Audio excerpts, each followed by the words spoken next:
Welcome to Abhinav Bharat. నేను journalist Ravichandra. Andhra Pradesh రాష్ట్రంలో ఉన్నటువంటి మన్యం జిల్లా, అల్లూరి సీతారామరాజు జిల్లాలో ఆదివాసీలందరూ కలిసి ఒక హ్యూజ్ ప్రొటెస్ట్ అయితే చేస్తున్నారు.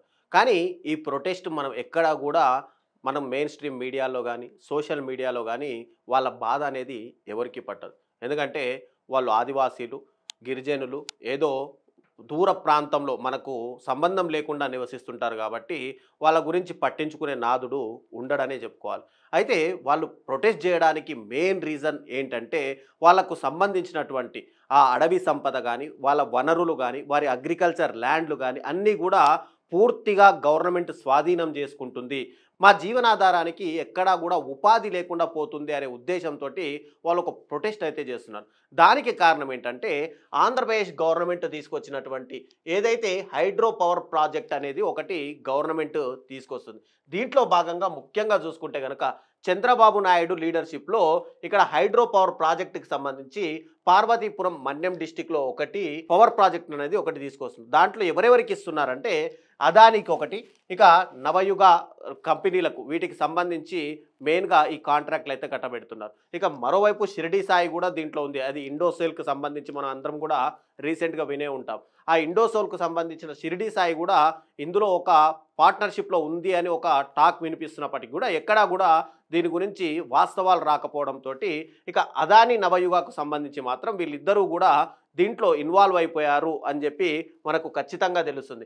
దీని ప్రకారమే ఆంధ్రప్రదేశ్ గవర్నమెంట్ ఏం చేసిందంటే జీవో నెంబర్ 51 జూన్ 30, 2025లో ఒకటి రిలీజ్ చేసింది. జీవోని రిలీజ్ చేసింది. దీంట్లో భాగంగా ఏంటంటే ఇప్పటికే అక్కడ ఉన్నటువంటి ఏవైతే మనం చూసుకుంటే కనుక పెద్దకోట ప్రాజెక్టు ఇప్పటికే 1000 మెగావాట్స్ పవర్ అక్కడ జనరేట్ అవుతుంది.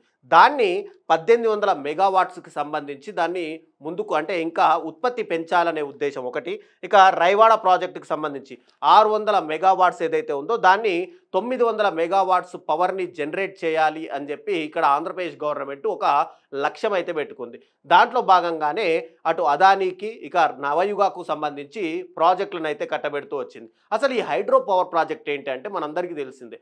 మెయిన్గా ఒక ప్రాజెక్ట్ కడితే ఆ ప్రాజెక్టు అంటే ఆ డ్యామ్ నుంచి వచ్చేటువంటి నీళ్లతో ఎనర్జీని మనము తయారు చేసుకుంటాం. ఫర్ ఎగ్జాంపుల్గా చూసుకుంటే కనుక పెన్ స్టాక్ అనేది వాటర్ రిసోర్సెస్ వాటర్ వచ్చేదాన్ని ఇక్కడ స్టాప్ చేసి ఇంటేక్ తీసుకొని తర్వాత పెన్ స్టాక్ నుంచి దాన్ని రిలీజ్ చేస్తే అది పూర్తిగా ఈ టర్బైన్లకు వెళ్ళి ఈ టర్బైన్ల నుంచి ఒక్కసారిగా ఫ్లో వాటర్ ఫ్లో తోటి తిరిగిపోయి ఈ టర్బైన్ల నుంచి ఒక ఎలక్ట్రిసిటీ అనేది ఉత్పత్తి అవుతుంది. ఆ ఎలక్ట్రిసిటీ జనరేట్ చేసుకొని దాన్ని పవర్గా మనము మార్చుకునే అవకాశాలు ఉంటాయి. అయితే మనకు ఇప్పటివరకు ఆంధ్రప్రదేశ్లో చూసుకుంటే కనుక ముఖ్యంగా ఒక 5 పెద్ద ప్రాజెక్టులు అయితే మనకు కనిపిస్తాయి. అందులో శ్రీశైలం డ్యామ్ ఒకటైతే, నాగార్జున సాగర్ ఒకటి, తర్వాత మచ్కుండ ఒకటి, తర్వాత అప్పర్ సీలేరు ఒకటి, మినీ హైడ్రల్ ప్రాజెక్టు వేరియస్కి సంబంధించి ఇవన్నీ కూడా వీటిని చెప్పుకోవచ్చు. ఇవి ఏంటంటే ఒకటి శ్రీశైలంలో ఉన్నటువంటి ప్రాజెక్ట్ ఏదైతే ఉందో అది ఆంధ్రప్రదేశ్లోనే అతిపెద్ద ప్రాజెక్ట్ అని చెప్పుకోవాలి. దీని ద్వారా దాదాపుగా 1670 మెగావాట్లకు సంబంధించి విద్యుత్తు ఉత్పత్తి జరుగుతుంది. ఇది 1981లో బిల్డ్ చేశారు. దీన్ని మొత్తంగా 1.2 మిలియన్ ఎకరాల్స్లో దీనికి సంబంధించిన ప్రాజెక్ట్ అయితే ఉంటుంది. ఇక రెండవది నాగార్జున సాగర్ ప్రాజెక్టు 810 మెగావాట్ల పవర్ ఇక్కడ జనరేట్ అవుతుంది. దీన్ని 1978లో ఈ ప్రాజెక్ట్ కన్స్ట్రక్షన్ అయితే అయింది. ఇదే మొట్టమొదటి ప్రాజెక్ట్ అని కూడా చెప్పుకోవచ్చు ఆంధ్రప్రదేశ్కి సంబంధించి. తర్వాత మనం ఇంకా చిన్న ప్రాజెక్టుల గురించి మాట్లాడుకుంటే మచ్కుండ్ ప్రాజెక్టు ఇది విశాఖపట్నంలో ఒక ఉంటుంది, మచ్కుంద్ రివర్ పైన. ఈ ప్రాజెక్టు 120 మెగావాట్లకు సంబంధించి పవర్ అయితే చేస్తుంది. దీన్ని 1959లోనే దీన్ని నిర్మించారు. తర్వాత అప్పర్ సీలేరు మాట్లాడితే 240 మెగావాట్స్ పవర్ ఇక్కడ జనరేట్ అవుతుంది. ఆ తర్వాత చూసుకుంటే మినీ హైడ్రల్ ప్రాజెక్ట్ సంబంధించి 50 మెగావాట్స్కి సంబంధించి ఇక్కడ కూడా పవర్ జనరేట్ అయితే అవుతుంది. ఫర్ ఎగ్జాంపుల్ ఒక ప్రాజెక్ట్ మనం డిజైన్ చేసాం, ప్రతి ఒక్కరికి కూడా అభివృద్ధి అంటే అందరికీ ఇష్టమే.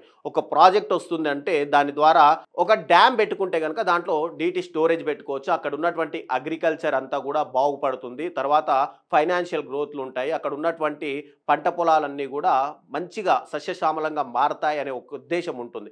ఖచ్చితంగా ఈ ప్రాజెక్టులు ఏవైతే వస్తాయి, డ్యామ్లు ఏవైతే వస్తాయో దానివల్ల లాభం ఎంత ఉంటుందో నష్టం కూడా అంతే ఉంటుంది. ఒకసారి లాభాల గురించి మాట్లాడితే ఇక్కడ రెన్యూవబుల్ ఎనర్జీ సోర్స్ ఇరిగేషన్ అనేది పూర్తిగా ఒక డ్యామ్ కడితే ఇరిగేషన్ అనేది అక్కడ డెవలప్ అయ్యే అవకాశాలు ఉంటాయి. తర్వాత flood control and water management ఆకస్మిక వరదలు వచ్చినప్పుడు కనుక అక్కడ ఉన్నటువంటి దిగువ ప్రాంతాలు పూర్తిగా కొట్టుకుపోకుండా ఉండడానికి ఈ ఫ్లడ్ కంట్రోల్ని చేయడానికి కూడా ఈ డ్యామ్లు అనేది అత్యంత ఇంపార్టెంట్ అనే చెప్పుకోవచ్చు. తర్వాత ఎకనామిక్ డెవలప్మెంట్ కూడా ఆ ఏరియాలకు సంబంధించి పూర్తిగా ఉంటుంది.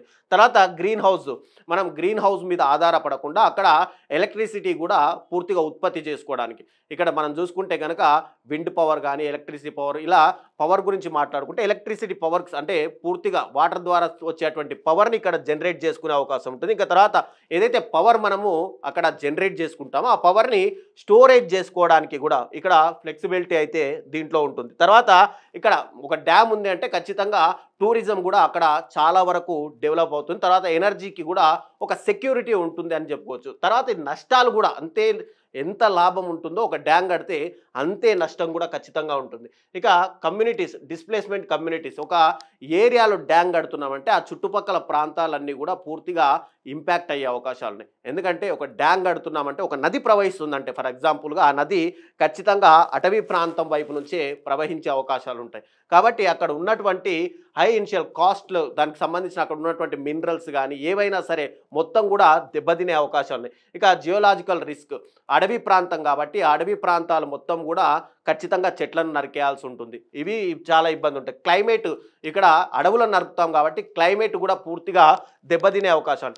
మరోవైపు వీటన్నిటికంటే ఇంపార్టెంట్ ఏంటంటే అడవులు అంటే ఖచ్చితంగా ఆ చుట్టుపక్కల గిరిజన ఆదివాసీ ప్రాంత ప్రజలు నివసిస్తుంటారు. జనజీవన స్రవంతికి పూర్తిగా దూరంగా అటవీ ప్రాంతంలో ఆ అడవులపైనే, అక్కడ ఉన్నటువంటి అగ్రికల్చర్ పైన, ఆ చెట్లపైనే ఆధారపడి వాళ్ళు నివసిస్తుంటారు. వాళ్ళకు సంబంధించిన ఈ ప్రాజెక్టులు రావడం వల్ల ఏంటంటే వాళ్ళందరూ కూడా ఇంపాక్ట్ అవుతారు. ఇంపాక్ట్ అవ్వడం వల్ల వాళ్ళకు ఫ్యూచర్లో అంటే ఇక్కడ ఒకవేళ ల్యాండ్ తీసుకున్నా కూడా గవర్నమెంట్ ఇక్కడ 1,00,000 ఎకరాలు ల్యాండ్ తీసుకుంటే ఖచ్చితంగా ఆ 1,00,000 ఎకరాలకు సంబంధించి ఈ అటవీ ప్రాంతాన్ని కొట్టేస్తారు. కాబట్టి దానికి ఆల్టర్నేట్గా ఖచ్చితంగా ఇంకో అటవీ ప్రాంతాన్ని ఆ 1,00,000 ఎకరాలని క్రియేట్ చేయాల్సిన అవసరం ఉంటుంది. ఇక్కడ ఏదైతే ఒక 10,000 మందో 20,000 మందో వాళ్ళ ఉపాధి కోల్పోతారు కాబట్టి వాళ్ళందరికీ కూడా మళ్ళీ ఉపాధి కల్పించాల్సిన అవసరము ప్రభుత్వం పైన ఉంటుంది. కానీ ఇవన్నీ ఏవి పట్టించుకోకుండా గవర్నమెంట్లు ఇమ్మీడియట్గా తమ లాభాపేక్ష అంటే ఇతర ప్రాంతాల అభివృద్ధి చెందడానికి, తమకు ఇనిషియల్గా అక్కడ డబ్బులు సంపాదించుకోవడానికి, ప్రాజెక్టులు తెచ్చాము అని చెప్పి డబ్బాలు కొట్టుకోవడానికి ఇలాంటి ప్రాజెక్టులను ఇమ్మీడియట్గా, అది కూడా ఎవరికో అయ్యారు అదాని, అంబానీ, నవయుగ ఇలాంటి వాళ్ళకి అంటే బడా వ్యాపారవేత్తలకు ఈ ప్రాజెక్టులన్నీ కూడా అంటగడుతుంటారు. ఇక తర్వాత కల్చరల్ అండ్ హెరిటేజ్, పూర్తిగా వాళ్ళ సంస్కృతి సాంప్రదాయాలన్నీ కూడా ఇక్కడ కనుమరుగైపోతుంటాయి. మెయిన్గా ఇక్కడ తీసుకొచ్చినటువంటి ఈ ఎన్విరాన్మెంట్ ఎఫెక్ట్ కానీ, ఒకవైపు చూసుకుంటే టోటల్గా డిస్ప్లేస్మెంట్ కమ్యూనిటీస్ కానీ, హై ఇనిషియల్ కాస్ట్ కానీ, జియోలాజికల్ రిస్క్లు కానీ ఇవన్నీ పూర్తిగా దెబ్బతినే అవకాశాలు ఉన్నాయి. ఇక్కడ మెయిన్గా ఇప్పుడు మనం ఇందాక చెప్పుకున్నట్టు ఆంధ్రప్రదేశ్ గవర్నమెంటు ఈ గిరిజనుల ప్రాంత ప్రజల యొక్క ఉపాధిని దెబ్బతీసే విధంగా ఇక్కడ 2 జీవోలను తీసుకొచ్చింది. అది ఏంటంటే జీవో నెంబర్ 51, జీవో నెంబర్ 13. ఆ 2 తీసుకొచ్చి ఇక్కడ చంద్రబాబు లీడర్షిప్లో ఒకటి నవయుగ కన్స్ట్రక్షన్కి, రెండోది అదానీ గ్రూప్కి ఇక్కడ కట్టబెట్టింది. ఏంటి ఈ జీవో ప్రకారం చూసుకుంటే కనుక ఆంధ్రప్రదేశ్ అనేది 2024లో క్లీన్ ఎనర్జీ పాలసీ అనేది తీసుకొచ్చింది. దీంట్లో భాగంగా 160 గిగావాట్స్కి సంబంధించి రినబుల్ కెపాసిటీ తీసుకురావాలి ఆంధ్రప్రదేశ్లో అని చెప్పి, దీనికి దాదాపుగా 10 లక్షల కోట్ల రూపాయలు పెట్టుబడి పెట్టాలి అని చెప్పి ఆంధ్రప్రదేశ్ గవర్నమెంట్ అయితే భావిస్తుంది. ఇప్పుడు మన దగ్గర 10 లక్షల కోట్ల రూపాయల బడ్జెట్ ఉందా అంటే ఆంధ్రప్రదేశ్ రాష్ట్రం పూర్తిగా అప్పుల కూబిలో ఉంది. ఇప్పుడు 3 లక్షల బడ్జెట్కి మాత్రమే మన దగ్గర సోర్స్ ఉంది. కానీ ఫ్యూచర్లో దాన్ని ఎస్టిమేషన్ పెరుగుతుందనే ఉద్దేశంతో 10 లక్షల కోట్ల రూపాయలకు లార్జ్ స్కేల్ పంప్డ్ స్టోరేజ్ కింద దీన్ని తీసుకురావాలని చెప్పి ప్రభుత్వం అయితే భావిస్తుంది. దీంట్లో భాగంగానే అదానీ ఎనర్జీ లిమిటెడ్కి దాదాపుగా 1000 మెగావాట్లు, ఎక్కడ అంటే పెద్దకోట అల్లూరి సీతారామరాజు జిల్లాలో దాదాపుగా 600 మెగావాట్లకు సంబంధించిన ఒక ప్రాజెక్టు. తర్వాత అది రైవాడ విజయనగరం డిస్టిక్లో ఇది పూర్తిగా ఇచ్చింది. ఇక్కడ రైవాడ డిస్టిక్లో చూసుకుంటే కనుక 1800 మెగావాట్స్, 900 మెగావాట్స్ టోటల్గా ఇచ్చింది. ఇది జీవో నెంబరు 51 ప్రకారం ఇది జూన్ 30, 2025లో ఈ జీవో అనేది పాస్ చేశారు. తర్వాత నవయుగ ఇంజనీరింగ్ కంపెనీకి సంబంధించి 1500 మెగావాట్లు, ఇక్కడ గుజ్జిలి దగ్గర 800 మెగావాట్లు ఉంటే మొత్తం 1500 మెగావాట్లు, దాంట్లో గుజ్జిలి దగ్గర 800 మెగావాట్లు, చిత్తంవలస దగ్గర ఏఎస్ఆర్ డిస్టిక్ అంటే అల్లూరు సీతారామరాజు డిస్టిక్ దగ్గర జీవో నెంబర్ 13 ప్రకారం అంటే ఫిబ్రవరి 7, 2025లో ఈ జీవో అయితే తీసుకొచ్చారు. దీంట్లో ఏంటంటే రెండుకు సంబంధించి ఎస్ఐపిబి కూడా ఇక్కడ అప్రూవల్ ఇచ్చింది. ఇది గ్రీన్ ఎనర్జీ ప్రమోషన్ స్కీమ్ కింద వీటి అప్రూవల్ అయితే జరిగిపోయాయి. ఇక ఈ అప్రూవల్ అయితే వచ్చింది, మంచిదే, అభివృద్ధిని నేను కూడా కాదనను, ఎవరు కూడా కాదన్నారు. కానీ దీనివల్ల నష్టపోయేది ఎంత? ఒకవేళ అదానికి ఇచ్చారు, నవయుగాకి ఇచ్చారు, సరే వాళ్ళు బడా వ్యాపారవేత్తలు వాళ్ళకు కట్టబెట్టారు అని అనుకుందాం. మీ ప్రాఫిట్ మీకు చూసుకుంటున్నారు, వాళ్ళ ప్రాఫిట్ వాళ్ళు చూసుకుంటున్నారు. కానీ ఇక్కడ నష్టపోయేది ఏంటంటే దాదాపుగా ఈ ఏరియాస్ ఎఫెక్టెడ్ 250 గ్రామాలు ఈ రెండు ప్రాజెక్టుల వల్ల పూర్తిగా నష్టపోతున్నాయి. అంటే దాదాపుగా 8 మండలాలకు సంబంధించిన ప్రజలు మొత్తం కూడా అరౌండ్ 50,000 మంది ట్రైబల్ పీపుల్, వాళ్ళకు ఆదివాసీలు, వాళ్ళకు జీవనోపాధి ఉన్న ఇదే ఇది. దాదాపుగా 20,000 ఎకరాల ఫారెస్ట్ మొత్తం కూడా దీని కింద, ఈ ప్రాజెక్ట్ కింద రాబోయే రోజుల్లో కనుమరుగైపోయే అవకాశాలు కనిపిస్తున్నాయి. ఇక మెయిన్గా మనం మాట్లాడుకుంటే ఏదైతే రైవాడ రిజర్వాయర్ ఉందో, ఈ రైవాడ రిజర్వాయర్ అనేది విశాఖపట్నం జిల్లాకు ఒక ఆయువు పట్టు లాంటిది. ఇక్కడ అగ్రికల్చర్కి కానీ తాగునీటికి కానీ ప్రతి దానికి కూడా ఈ రైవాడ ప్రాజెక్ట్ నుంచే వాటర్ సప్లై అయితే అవుతుంది. ఈ ప్రాజెక్టులు ఏవైతే వస్తున్నాయో దీనివల్ల, ఈ ప్రాజెక్టుల వల్ల రైవాడ రిజర్వాయర్ పూర్తిగా దెబ్బతినే అవకాశాలు ఉన్నాయి. ఇక్కడ రైవాడ ప్రాజెక్టు వల్ల మనం మాట్లాడుకుంటే దాదాపుగా 15,000 ఎకరాలు ఇక్కడ పంటలు ఈ విశాఖపట్నం పరిసర ప్రాంతాల్లో పండుతున్నాయి. అయితే ఒక ల్యాండ్ తీసుకున్నారు, ఒక ల్యాండ్ తీసుకోవాలి, గిరిజనుల నుంచి అప్రూవల్ తీసుకోవాలి అంటే అక్కడ వాళ్ళు ఉన్న ల్యాండ్ ఖచ్చితంగా గవర్నమెంట్ అభివృద్ధి చేయాలంటే ల్యాండ్ తీసుకోవాలి. ల్యాండ్ తీసుకోవాలంటే కొన్ని ఖచ్చితంగా ఒక లాస్, రూల్స్, రెగ్యులేషన్స్ అనేవి ఖచ్చితంగా ఉంటాయి. దాని ప్రకారమే మనం మాట్లాడుకుంటే ఇక్కడ 5th schedule of Indian constitution ప్రకారం గిరిజనుల యొక్క ల్యాండ్ తీసుకోవాలి అంటే కొన్ని రూల్స్, రెగ్యులేషన్స్ అయితే ఉన్నాయి. అదేంటంటే పెసా 1996 అంటే ఏంటంటే panchayats extension to scheme schedule areas act అని.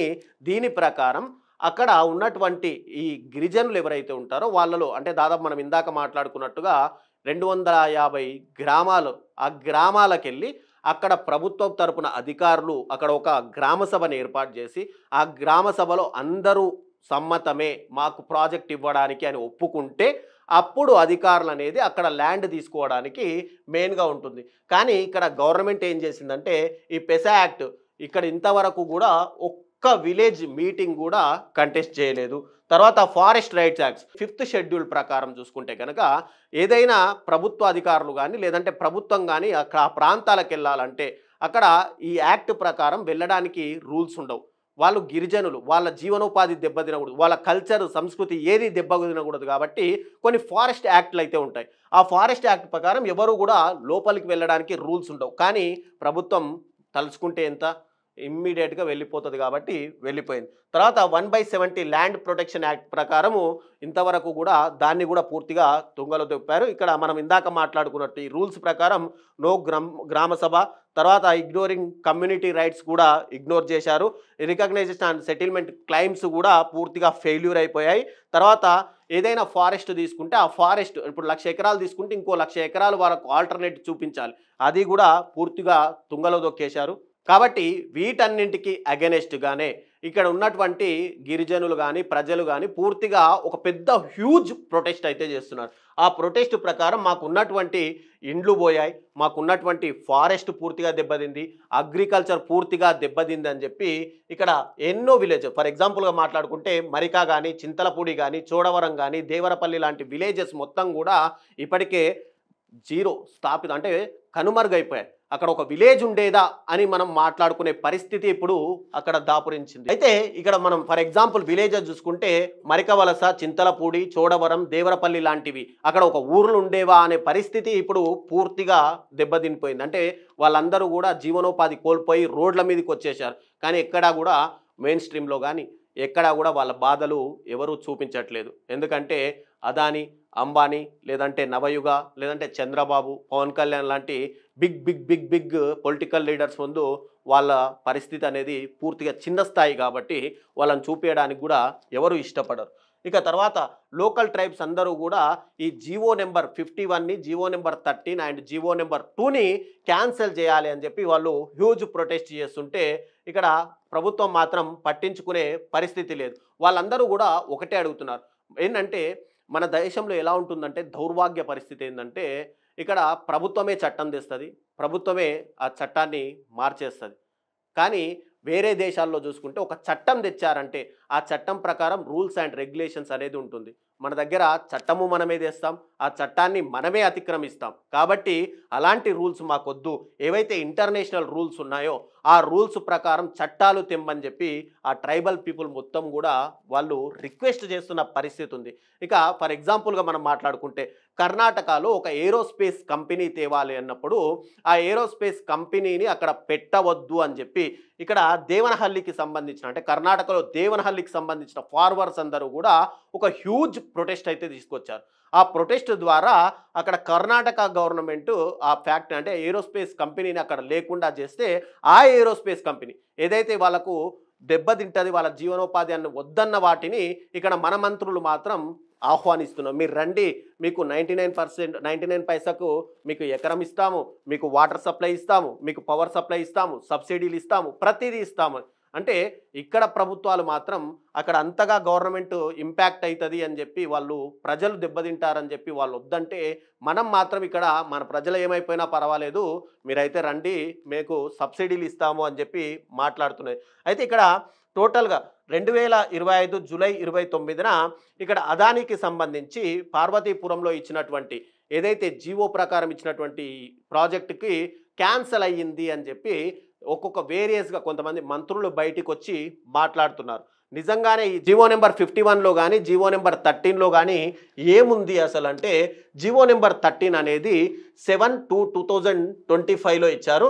దీనికి సంబంధించి major pumped storage hydro power ప్రాజెక్టులు అల్లూరి సీతారామరాజులో నవయుగాకు సంబంధించి అలొకేట్ చేశారు. దీంట్లో ఏంటంటే 1500 మెగావాట్స్ ఏమో గుజ్జిలి దగ్గర, 800 మెగావాట్స్ ఏమో చిత్తంవలస దగ్గర ఇది ఇచ్చారు. దీని పాలసీ ప్రకారం దాని under Andhra Pradesh integrated clean energy policy 2024 ప్రకారం జీవోని అయితే తీసుకొచ్చారు. ఇక్కడ గవర్నమెంట్ ఏం చేస్తుందంటే ఒక ల్యాండ్ అలొకేట్ చేసింది. దాన్ని ఏంటంటే 33 ఇయర్స్ వరకు పూర్తిగా మీ ఇష్టం ఏమైనా చేసుకోండి అని చెప్పి ఇక్కడ అలొకేట్ చేసింది. దాన్ని ఇక్కడ మార్చాలనే గిరిజనులు అయితే కోరుకుంటున్నారు. తర్వాత డిమాండ్ వాళ్ళు ఏంటంటే ఒక ప్రాజెక్టు చేసేటప్పుడు కంపెనీలు కొన్ని రిక్వెస్ట్లు పెడతాయి, కొన్నేమో ఆర్డర్గా మాకు ఇది చేస్తేనే మీ దగ్గర ఈ ప్రాజెక్ట్ అనేది చేపడతాము అని చెప్తారు. కాబట్టి దాని ప్రకారం నవయుగ ఏం డిమాండ్ చేసిందంటే నాన్ అగ్రికల్చర్ స్టేటస్ గ్రాంటెడ్ చేయండి, అంటే అక్కడ ఉన్నటువంటి ల్యాండ్ నాన్ అగ్రికల్చర్ అని చెప్పి ఒక స్టేటస్ని గ్రాంట్ చేయమన్నారు. ప్రభుత్వం అడగగానే చేస్తుంది కదా, ఓకే గ్రాంటెడ్ అని చెప్పింది. తర్వాత exemption from certain conversation fees ఏవైతే ఉంటాయో అవి మాఫీ చేయమన్నారు. ఎస్ చేసేసాం.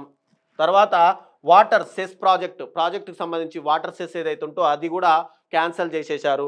తర్వాత ఎగ్జామ్షన్ స్టాంప్ డ్యూటీస్ రిజిస్ట్రేషన్ ఫీజులు ఉంటాయి అవి కూడా ఎగ్జంప్షన్ చేసేశారు. తర్వాత ఎలక్ట్రిసిటీ డ్యూటీ కానీ క్రాస్ సబ్సిడీ కానీ ఏదో లిమిటెడ్గా పెట్టాము కాబట్టి పెట్టాలి, మేము ప్రభుత్వం కాబట్టి ఇంకేంటంటే ప్రతిపక్షంలో ఉన్న పార్టీలు మళ్ళీ రివర్స్ అవుతాయి కాబట్టి పెట్టాలి అని మాత్రం కొంతవరకు పెట్టుకుంటూ వచ్చాయి. ఇది ఒకటైతే తర్వాత జీవో నెంబర్ 51 ప్రకారం చూసుకుంటే కనుక అదానికి ఇక్కడ హైడ్రో పవర్ ప్రాజెక్టుకి సంబంధించి ఇక్కడ 1000 మెగావాట్ల నుండి 1800 మెగావాట్ల వరకు, తర్వాత పెద్దకోట దగ్గర రైవాడ దగ్గరనేమో 600 మెగావాట్స్నేమో 900 మెగావాట్లకు చేయాలి అని చెప్పి దీంట్లో 16.547 బిలియన్ క్యూబిక్ మెట్రిక్స్ టోటల్గా ఇదైతే అలొకేషన్ అయితే వాటర్ అలొకేట్ చేశారు. ఇందాక మనం మాట్లాడుకున్నట్టుగా ఏదైతే విశాఖపట్నంకి సాగునీరు తాగునీరు అందించే ప్రాజెక్టుకు సంబంధించి ఈ వాటర్ అంతా కూడా అటు డైవర్ట్ అయిపోయే అవకాశాలు అయితే కనిపిస్తున్నాయి. ఇక మొత్తంగా water allocation increase 23 million cubic metrics సంబంధించి అంటే ప్లస్ 3.7 క్యూబిక్ మిలియన్కి సంబంధించి టోటల్గా ఇక్కడ రైవాడ ప్రాజెక్ట్ ఏదైతే మనం ఇందాక వాటర్ అనుకున్నా అది పూర్తిగా దెబ్బతినే అవకాశాలు ఉన్నాయి. ఇవన్నీ కూడా ప్రభుత్వం ఇష్టారీతిన ఇస్తూ వచ్చింది. మరి ఇంతగా హ్యూజ్ ప్రొటెక్ట్ జరుగుతుంది కాబట్టి ఈ హ్యూజ్ ప్రొటెక్ట్ మేము చేస్తున్నారు కాబట్టి ఈ జీవోలన్నీ కూడా ఇమ్మీడియట్గా క్యాన్సిల్ చేశామని చెప్పి ప్రభుత్వంలోని కొంతమంది అధికారులు కానీ లేదంటే మంత్రులు కూడా బయటికి వచ్చి చెప్తున్నారు. కానీ ఇక్కడ జీవో నెంబర్ 51కి సంబంధించి ఏం క్యాన్సిల్ చేశారంటే దాంట్లో సంబంధించి 1200 మెగావాట్స్ ఏదైతే కురుకుట్టి దగ్గర ఉందో 1000 మెగావాట్స్కి సంబంధించి కర్రివలస దగ్గర ఏదైతే అలొకేట్ చేశారో వాటిని రద్దు చేశారు. ఎందుకంటే అది ఒడిస్సా ఆంధ్రప్రదేశ్ బార్డర్ కాబట్టి రేపు ఫ్యూచర్లో 2 రాష్ట్రాల మధ్య ఏదైనా గొడవలు జరిగితే ప్రాజెక్ట్ అనేది దెబ్బతింటుంది కాబట్టి అక్కడ దాన్ని క్యాన్సల్ చేసి దాన్ని మెయిన్గా ఈ 1800 మెగావాట్స్ పెద్దకోట దగ్గర ఉన్నది కానీ రైవాడ దగ్గర ఉన్నటువంటి 900 మెగావాట్స్కి సంబంధించిన ప్రాజెక్టులు అదానికి ఇచ్చినవి మాత్రం కంటిన్యూగానే కొనసాగుతూనే ఉన్నాయి. ఇవి జీవో నెంబర్ 51 కానీ జీవో నెంబర్ 13లో కానీ నవయుగాకు కానీ అదానికి ఇచ్చిన కంపెనీల వల్ల అంటే అభివృద్ధి జరిగితే ఎవరు కాదన్నారు కానీ ఇన్ని వేల మంది దాదాపు 250 విలేజెస్కి సంబంధించిన జనము 8 మండలాలు పూర్తిగా కనుమరుగైపోతున్నాయి. కాబట్టి ప్రభుత్వం కొద్దిగా దృష్టి పెట్టి వాళ్ళందరికీ కూడా జీవనోపాధి ఇవ్వాలి. ఎందుకంటే మనం మాట్లాడుకుంటే ఛత్తీస్గఢ్లో ఏదైతే హస్డియో అండ్ ఫారెస్ట్ ఉందో హస్డియో అండ్ ఫారెస్ట్ కూడా అదానీ కంపెనీకి ఇచ్చారు. అక్కడ 17 లక్షల ఎకరాల భూమికి సంబంధించి పూర్తిగా కూడా దెబ్బతింది. వాళ్ళందరూ కూడా అక్కడ జీవనోపాధి పొందలేక ఇప్పటికీ కూడా హైదరాబాదు ఫుట్పాత్ల మీద, బెంగళూరు ఫుట్పాత్ల మీద, చెన్నై ఫుట్పాత్ల మీద దిక్కు దివానా లేకుండా తమకు ఉన్న ఆవాసాలను పూర్తిగా పగలగొడితే వాళ్ళు రోడ్లపైన ఫుట్పాత్లపైన వంటలు వండుకుంటూ ఎంతమంది చనిపోయారో కూడా ఆ లెక్కలు కూడా లేవు. అలాంటి పబ్లిక్ని మనం దృష్టిలో పెట్టుకొనైనా సరే వీళ్ళందరూ ఈ ఆదివాసీలందరూ కూడా మన రాష్ట్ర ప్రజలు, మనం కాపాడ ప్రజలు, మన కల్చర్ అదంతా ఆ కల్చర్ దెబ్బతినకుండా ప్రభుత్వము దీనిపైన దృష్టి పెట్టి వాళ్ళకు ఆల్టర్నేట్ ఇవ్వడమా లేదంటే ఈ 51 కానీ 13 జీవోని కానీ క్యాన్సల్ చేసి వాళ్ళను బతకనివ్వడమా అనేది ప్రభుత్వం దృష్టిలోనే ఉంది.